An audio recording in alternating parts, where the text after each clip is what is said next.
Chapter 4, Mood Management.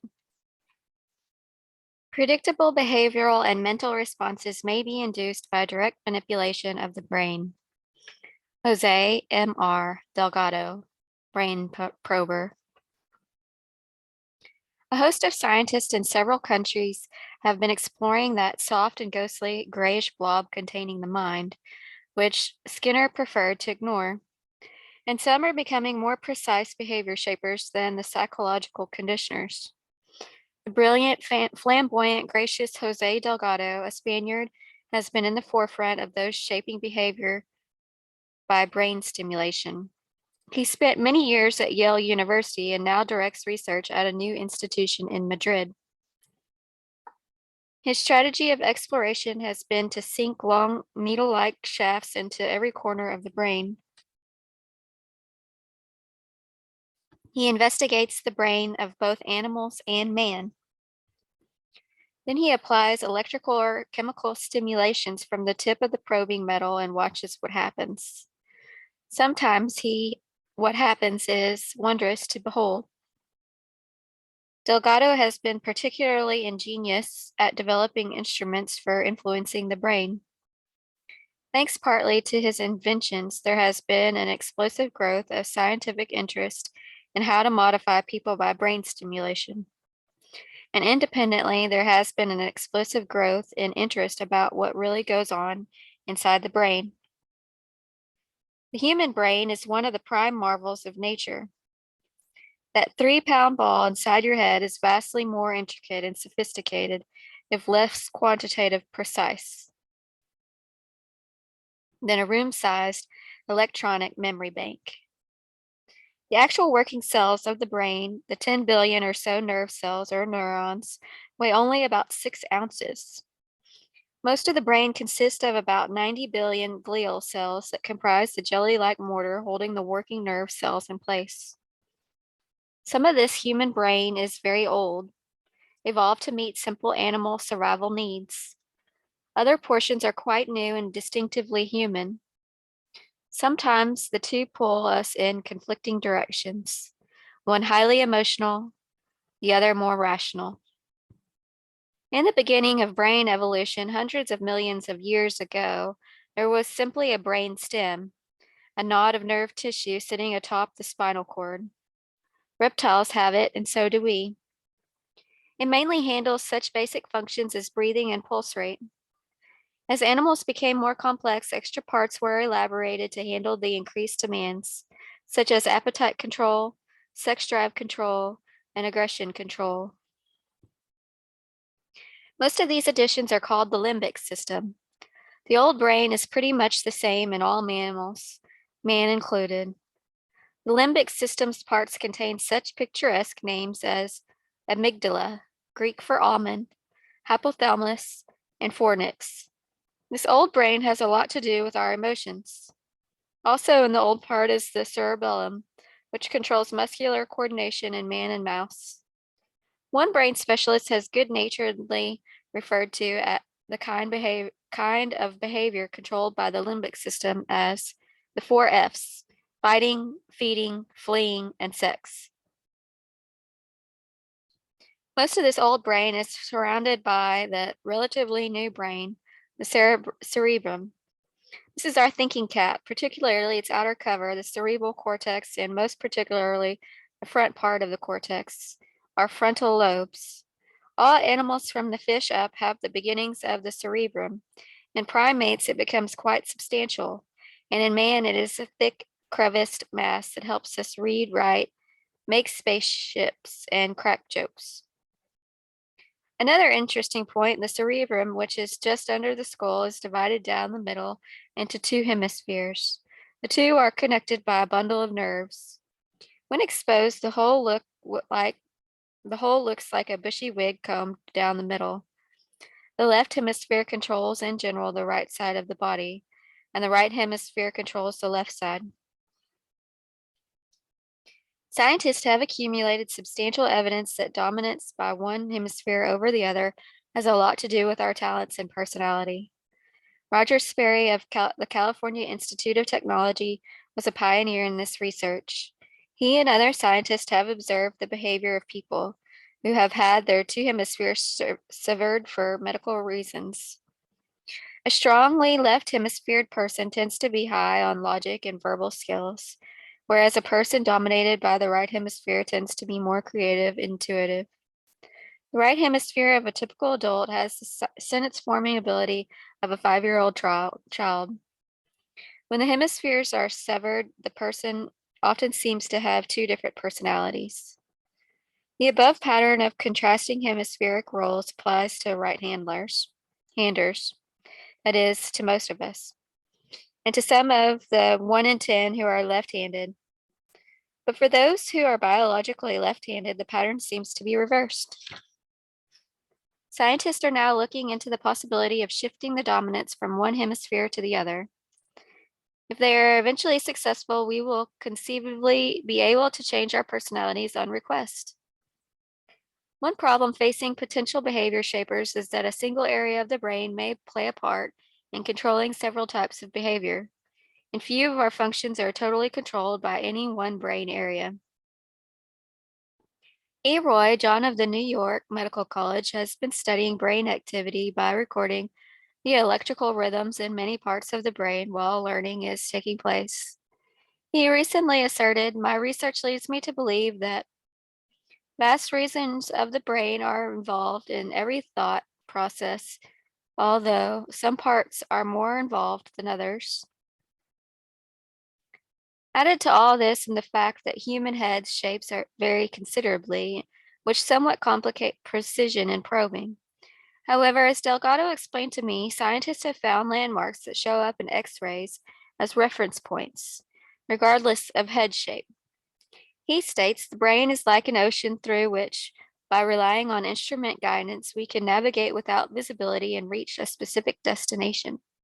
The first notable brain stimulator, Walter Hess, a Swiss, won a Nobel Prize largely for inserting an electrode by hand into an unconscious cat brain.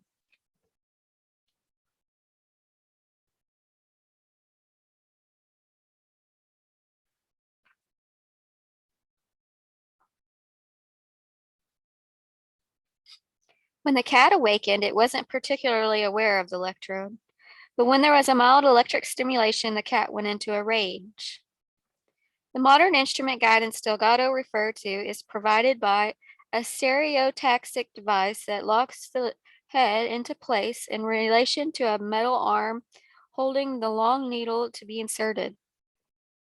Vertical and lateral controls permit adjustment until the needle is aimed on target for its gentle thrust through a hole bored in the skull. The patient may be wholly conscious and does not feel pain as the shaft slowly moves through his brain. Brain cells have no nerve endings except for some at the base of the brain. If the stimulation Delgado plans to administer is electric, the shaft is an exceedingly thin steel wire electrode coated with insulation except at the tip. Dozens of such needle-like wires may be inserted from one opening and can be attached to the same socket on top of the skull, or eventually inside it. If the stimulation to be administered is chemical, the shaft is a kind of oversized hypodermic needle. Delgado has pioneered in the remote control of electrical stimulation. He began shaping the behavior of subjects while he was in a nearby room, manning a push-button radio device. Now he can do this from thousands of feet away. At first, the sockets he was using to receive radio messages were outside the scalp. Now the equipment, built under a microscope, is the size of a coin and can be planted under the scalp, and so is an unnoticeable and free-moving subject.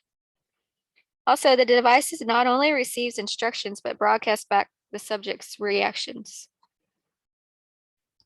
Delgado calls it a transdermal stimoceiver.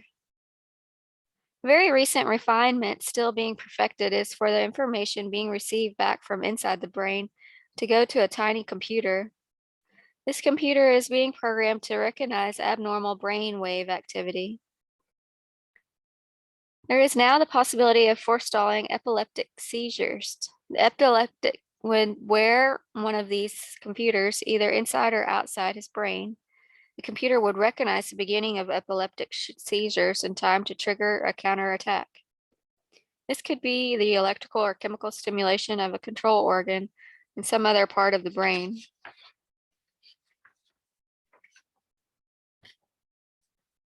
Scientists have long assumed that the brain can learn only from input from the five senses: sight, sound, smell, taste, and touch. Delgado, with his devices, has produced learned behavior changes completely independent of the five senses. An obstreperous chimpanzee became placid. Increasingly, Delgado has come to favor chemical stimulation over electrical stimulation in treating neurological problems. Electricity is a single tool, whereas chemicals come in thousands of varieties. These tiny electrochemical pumps, when activated by radio signal, deliver minute quantities of chemical to the targeted site. And he now has a twin shaft arrangement that enables him to withdraw fluid compounds deep inside the brain for analysis of changes created by the electrical stimulation. Meanwhile, scientists are trying to learn how information gets transmitted and stored in the brain. Others are trying to find out how behavior can be shaped by drugs that reach the brain via the bloodstream, whether they are taken orally or by injection. Your brain is literally awash with blood. It requires 10 times as much blood per square inch as the rest of your body. In the past 20 years, hundreds of drugs that can be used to alter mood or shape behavior have become available, and many more are on the way.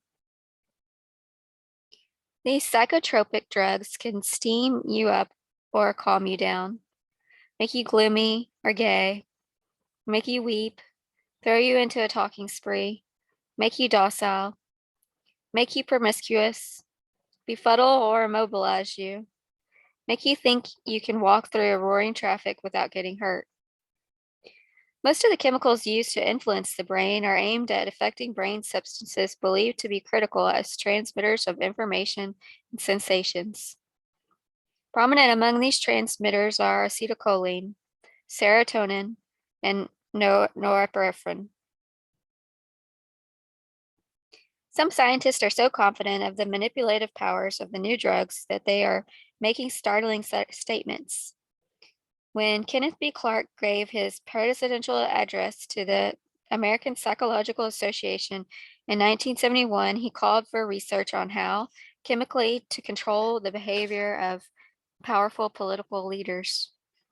The goal would to be curb dangerously aggressive behavior. His suggestion jolted even some of his colleagues.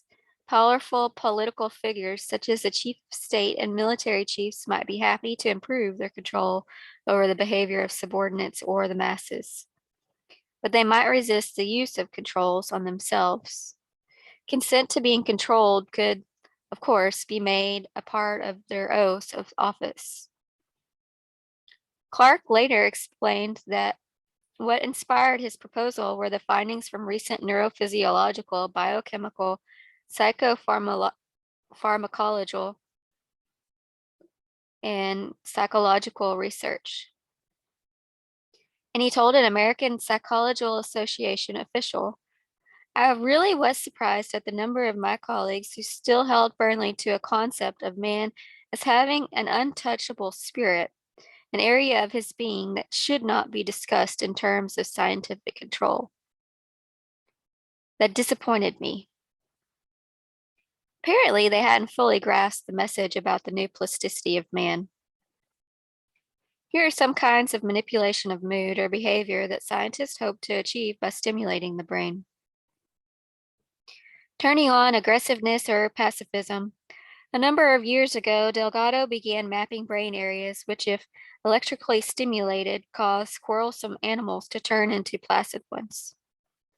Normally ferocious rhesus monkeys would let him fondle their mouths without biting him with a certain area of the caudated nucleus near the midbrain was stimulated.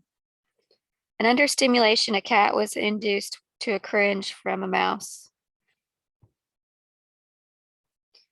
Delgado's most famous experiments involved inhibiting aggression in brave bulls. One of the experiments was filmed. A brave bull's head was rigged for radio-triggered electrical stimulation of the caudate nucleus. Delgado stood facing the animal. When the bull went into its charge, he pushed a button. The bull skidded to a stop and walked away. His response was repeated a number of times. After several stimulations, the bull permitted investigators into the ring without charging at them. What had happened? According to Delgado, it was a combination of motor effect, forcing the bull to turn to one side, plus behavioral inhibition of the aggressive drive. Elliot S. Wallenstein, a psychologist at the University of Michigan who saw the film, suggested that the stimulation may not have really tamed the bull, but may have merely inhibited his motor activity by activating a neural pathway controlling movement. In any case, a dramatic behavioral change occurred after Delgado pushed the button.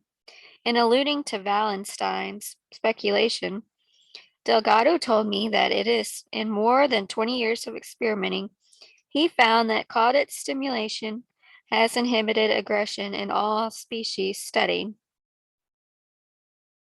including were not only bulls, but cats, monkeys, gibbons, and chimpanzees. He said that one magnificent old bull at a Spanish breeding farm was going to be killed because he was so dangerous to the herd. After chronic caudate stimulation, he said the dangerous bull was tamed and could be maintained. He added that caudate stimulation is used routinely at laboratory to inhibit monkeys and gibbons that need to be caught. The reduction of aggressive behavior in humans by electrical brain stimulation has also been reported.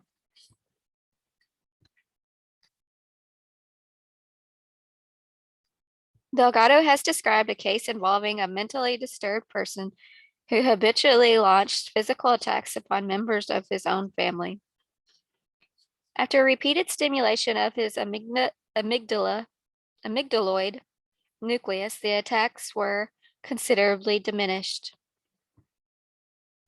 Robert Heath of Tulane University, who pioneered the electrical stimulation of human brains, has equipped dangerously aggressive mental patients with self-stimulators.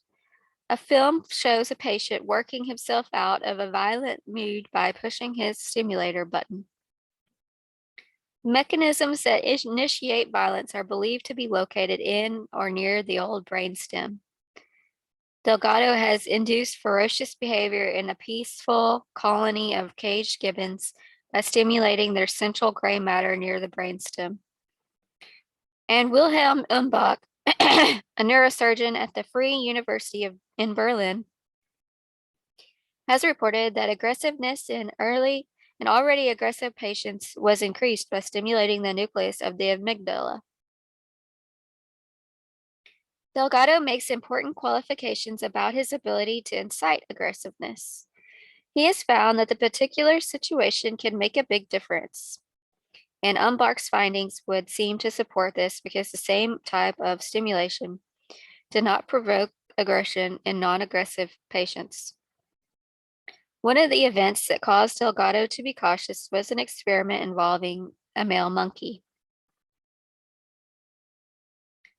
Under stimulation, the monkey would lash out at a stranger or a pen rival, but he did not show any hostility to his female friend. Such findings were one reason Delgado set up a testing area on a 1.5-acre island in the Bermudas. Here he had a natural environment. His gibbons with electrode under the skin implants are no longer jailed, animals in laboratory cages. They have the full run on the island. In some tests, such as those in which movement is modified, the gibbons react exactly the same way as they did when tested back in jail. But when their central gray is stimulated, they respond quite differently from the way they used to when they were jailed. Instead of becoming aggressively abusive toward the nearest gibbon they can find, they react by showing a considerable increase in running around and hollering. Delgado told me we must conclude that social responses of the brain are powerfully influenced by the setting, and we must be very careful about generalizing from the laboratory experiments. This differing reaction of his Gibbons, in his view, could lead to a far more optimistic concept of man. As noted, we have recently been hearing a great deal from ethologists about the inherent predatory nature of man. Of all animal brains, man's is the most immature at birth. Patterns are only slightly set. A human baby is helpless and for months can perform few functions beyond sucking, moving its limbs, vocalizing, and eliminating. Delgado believes that in man, it is not genes so much as accumulated sensory information that shapes future behavior patterns.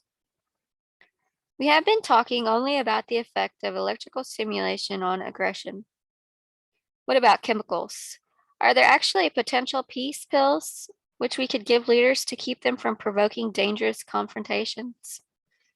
Or pills we could give to anyone judged to be unduly aggressive? Scientists have already developed what amounts to a chemical straitjacket. A drug called diphenyl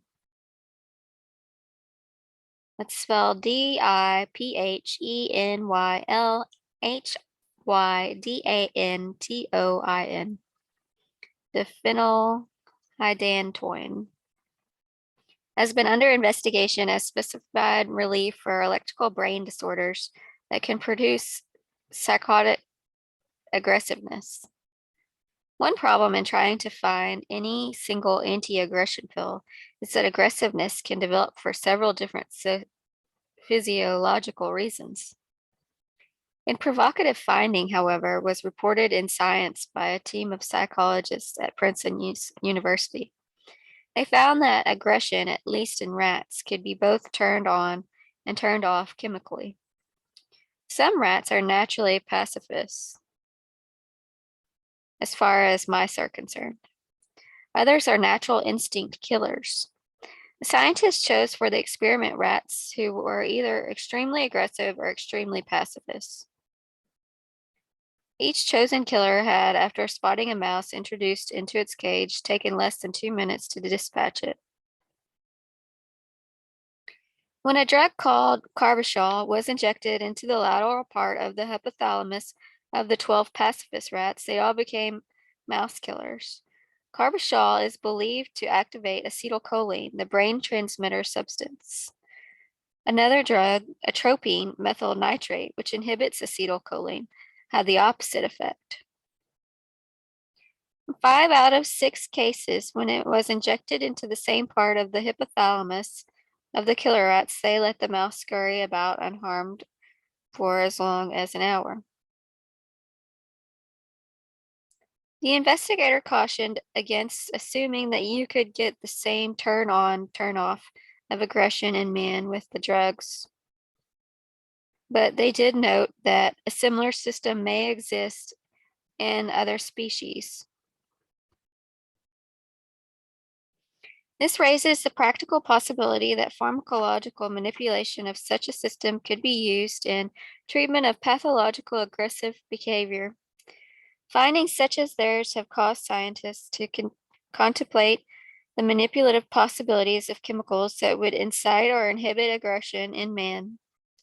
Military people quite likely would be more intrigued by aggression inciters and internal police and aggression inhibitors. Heinz E. Lehman, a psychiatrist at the Royal College of Physicians and Surgeons in Montreal, has speculated whether anti-aggression pills might have to be designed that would do the job of inhibiting aggression without decreasing achievement drive. And the psychologist Perry London has speculated about situations in which massive drug controls might be used to inhibit aggression. A subjugated population might be kept docile by having its drinking water dosed with a tranquilizing chemical. These citizens might be happy to just be hewers of wood, and they might become so docile they might not care whether they obeyed or not. He adds, however, that there are certainly some societies where the ruling powers would be glad to have a large portion of the population subjugated in such a way. On the other hand, the ruling powers might be interested in mass arousal of aggression. During this century, most Americans were uninterested in becoming involved in foreign wars until heavy propaganda whipped up a militaristic mood. Some future leaders might simply try adding aggressive, inciting chemicals to drinking water, table salt, or the air. And then there are men who must do the actual fighting. Military leaders would prefer to create gun-ho fighting men rather than the wavering ones, and they are also understandably curious about the cause and prevention of anxiety under stress. In the United States, the Navy and Air Force have funded research on mood modification by brain stimulation. Delgado has generated fear in a gibbon by stimulating its reticular formation, but he has found that reducing a generalized mood of anxiety by electrical stimulation of specific brain areas still poses very difficult problems. Others, meanwhile, are claiming some success through generalized electrical tickling of the whole brain. In Russia, it is called electrosleep. In the United States, cerebral electrotherapy.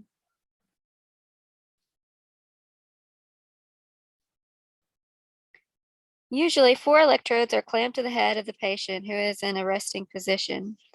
2 are above the eyebrows.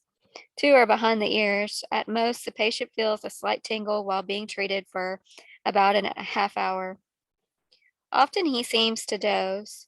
Afterward, if the treatment has been successful, he is likely to exclaim how relaxed and refreshed he feels. The technique was developed by the Russians as a treatment for insomnia, but anxiety is a common cause of insomnia. The treatment spread to other countries and recently to the United States. Saul R. Rosenthal, psychiatrist at the University of Texas Medical School, San Antonio, did a control study with anxiety-prone patients for 5 days. One group got the current, the other group was told it was getting the current but did not. Most of the stimulated patients showed marked improvement after 5 days. Most of the control group did not. There remain questions about how long the relief lasts, and there are still skeptics who call for more careful testing.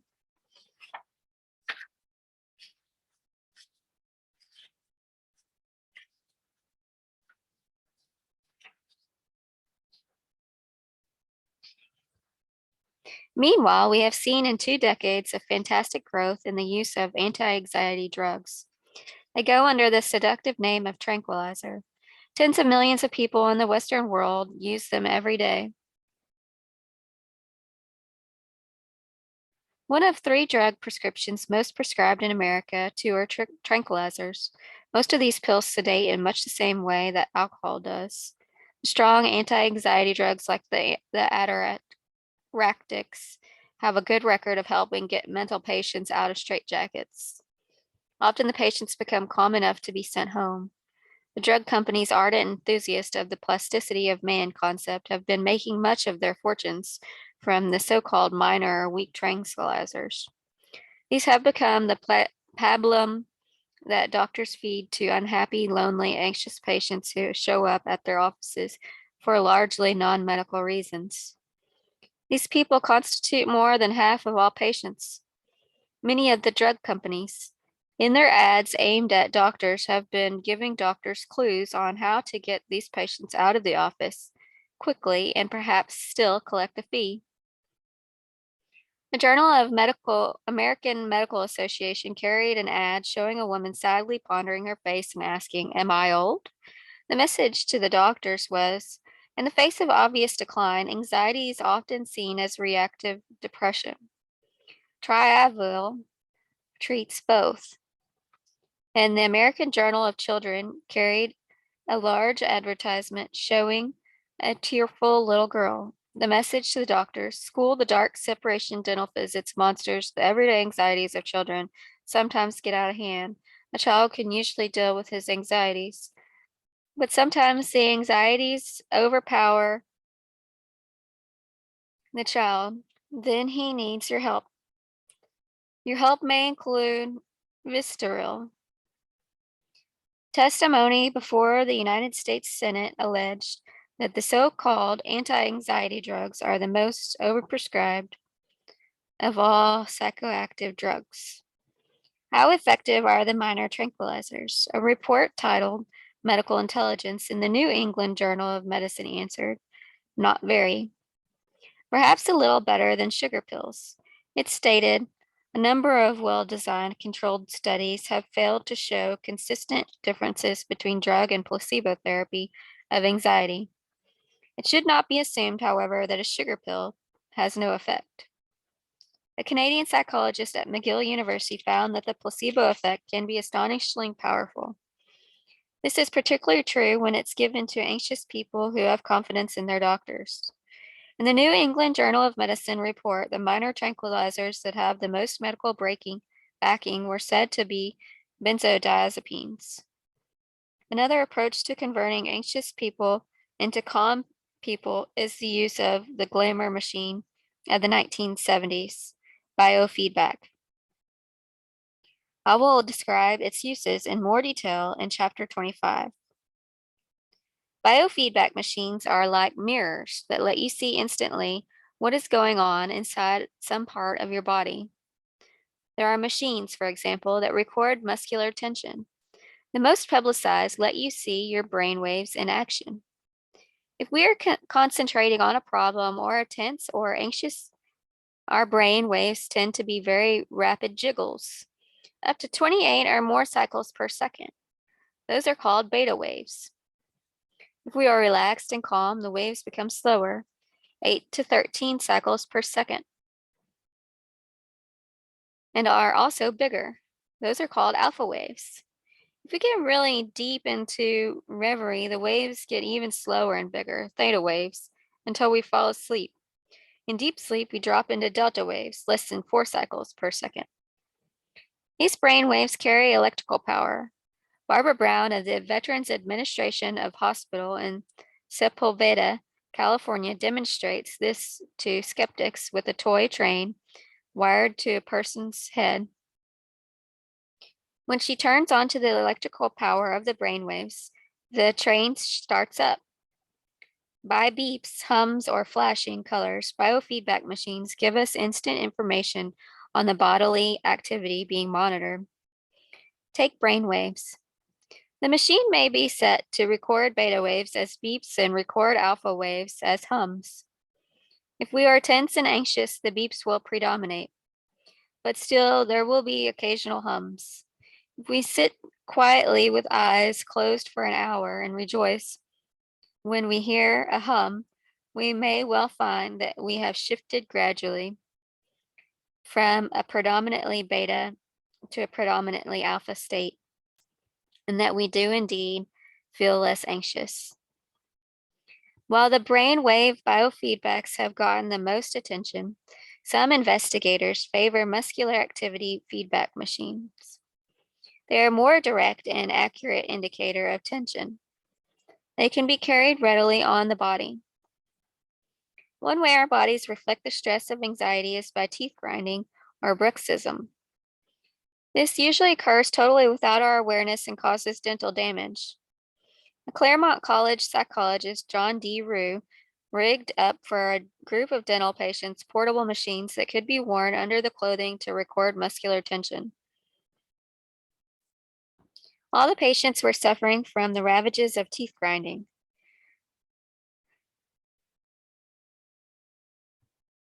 The machines were preset to emit a barely audible tone wherever there was muscular activity of the teeth grinding sort around the jaw. All the patients were able to identify by signal a number of life situations that provoked the teeth grinding, and most reported that they were able to reduce or end the teeth grinding habit. Tuning out gloom or hyperexcited states. Some people get down in the dumps because of a discouraging major event in their lives. Some are chronically doleful.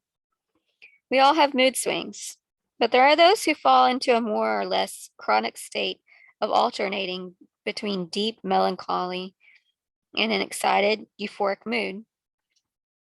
Their mood stat is malfunctioning. Psychiatrists call them manic depressives.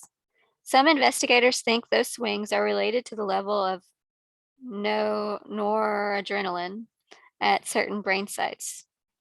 First major success in treating chronically depressed people was with electroconvulsive shock.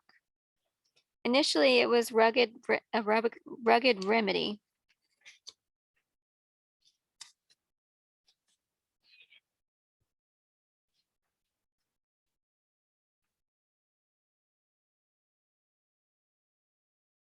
An electric current was passed between the patient's two temples.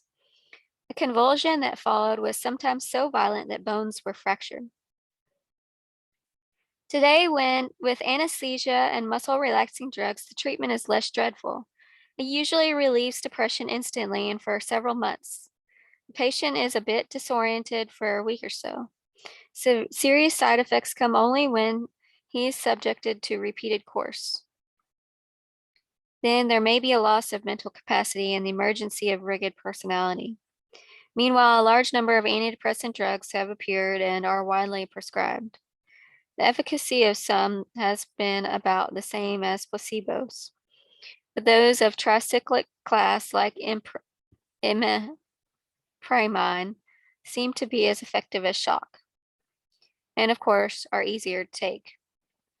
One true wonder drug for stabilizing the tens of millions of people in the world who tend to have exaggerating mood swings has recently emerged, but with little thanks to the drug industry. Drug makers may have preferred to ignore it because it is so plentiful in nature, and hence unattractive as profit maker. I refer to lithium, a natural alkali salt. For a few dollars, you could buy enough sacks of industrial lithium to produce 50,000 pills. It was only because of pressure from psychiatrists that some drug companies began a few years ago to put lithium compounds into drugstores. Lithium pills cost about 1/10 the price of most psychiatric drugs. Lithium's principal effect is to calm manic depressives while they are in the highly excited, euphoric, hyperactive stage. And it is taken only during this manic phase. But the calming tends in many cases to have the effect of easing in both the highs and lows of manic depressive attacks. In short, it appears to be a mental health stabilizer. It has to be administered with extreme care because of toxic effects from overdosage can be severe. But it is found in much of the world's drinking water, especially at spas. Well, water in El Paso, Texas contains high level of lithium, and admission of city residents to neuropsychiatric hospitals is extremely low.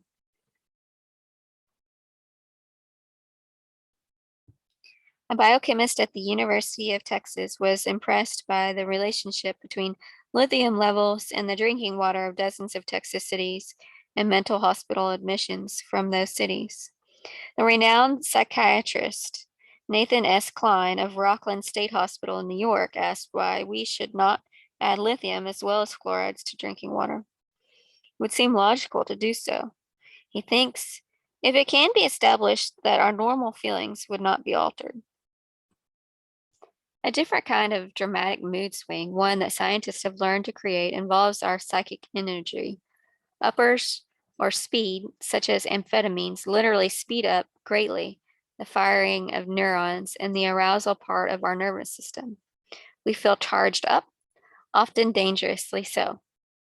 The downers, such as the barbiturates, inhibit the firing and so calm us. Recently, the increased use of an ancient deadly downer, heroin, has been attributed in part to the urgently felt need of amphetamine users to come down from their speed trips. The fact that the brain apparently has pleasure centers was discovered accidentally by psychologist James Olds, another pioneer in brain probing, and experimenting with rats while he was at McGill University. He applied an electric current deep into the rat's brain as it explored a maze. He assumed that the electrode was in or near pain center and would cause the rat, when stimulated, to shun a certain area of the maze. Instead, the rat seemed to develop a love affair with that area. Later, Alds invented ways that rats could electrically stimulate themselves if they wished by pressing a lever. Some rats seemed to delight so much in sensation, whatever it was, that they pressed the lever 8,000 times in 1 hour. Other investigators have found that rats will keep pressing the lever with only occasional halts for food, drink, and naps for up to 21 days. Here seemed to be a source of some sort of pleasure for which there was no satiation. It is conceivable that the animals were just compulsively scratching some kind of itch created by the stimulation. But human verbal reaction to the same kind of stimulation would indicate otherwise.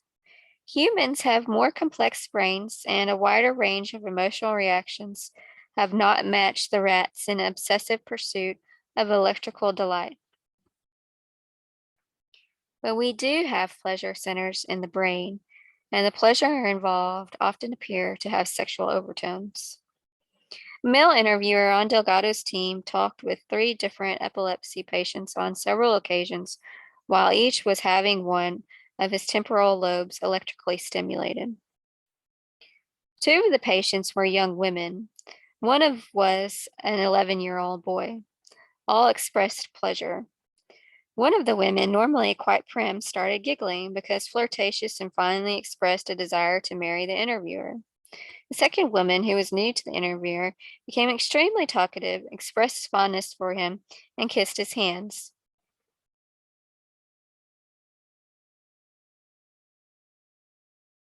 In a later interview, while being stimulated, he seemed confused about his sexual identity and discussed his desire to get married. When the interviewer asked, "To whom?" he began to stammer out words and letters that ended with YOU. Later, he talked about his public hair and said, "I was thinking if I was a boy or a girl, which I'd like to be." Changing the social order. Even more than people, monkeys are status conscious. They make no bones about drawing invidious lines in their colonies.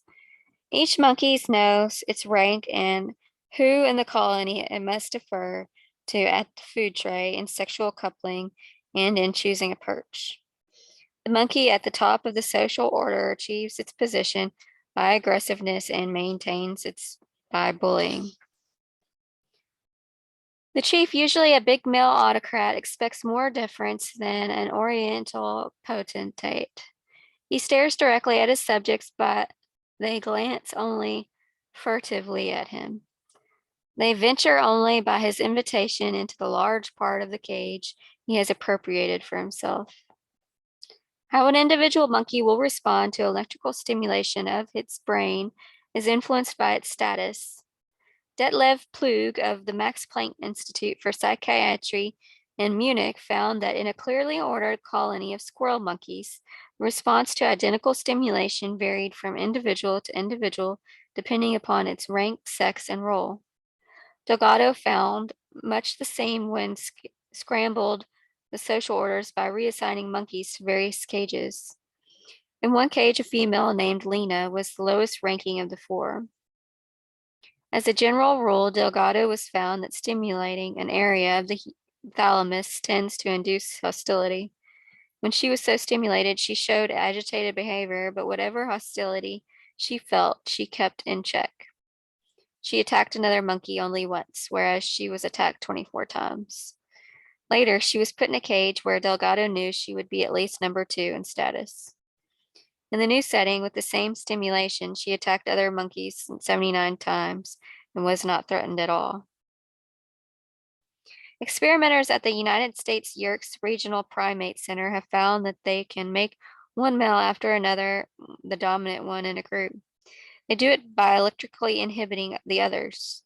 The female of the group switches her allegiance to whichever male becomes dominant.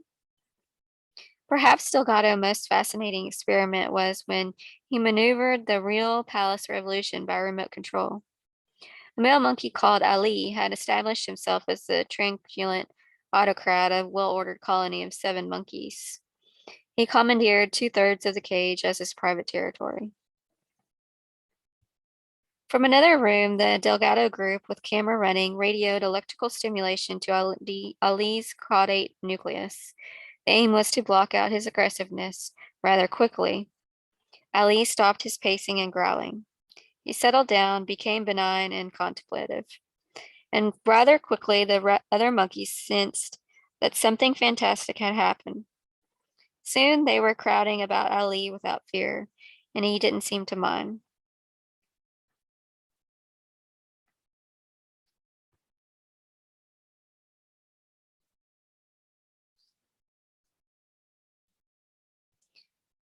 Producing robot behavior.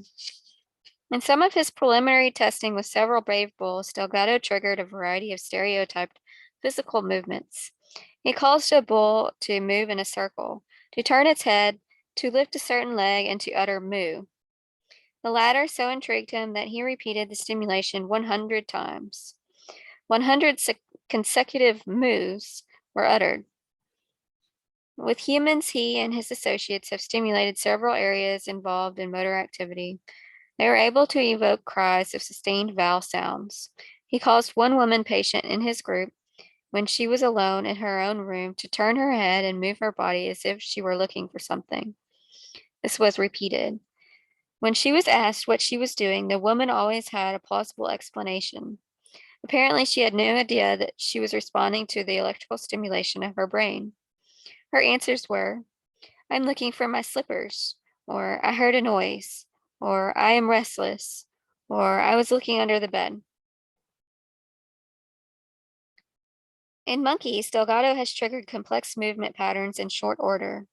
This would seem especially astonishing when compared with the exhausting weeks of work that operant conditioners spend just to teach a pigeon to do a figure 8.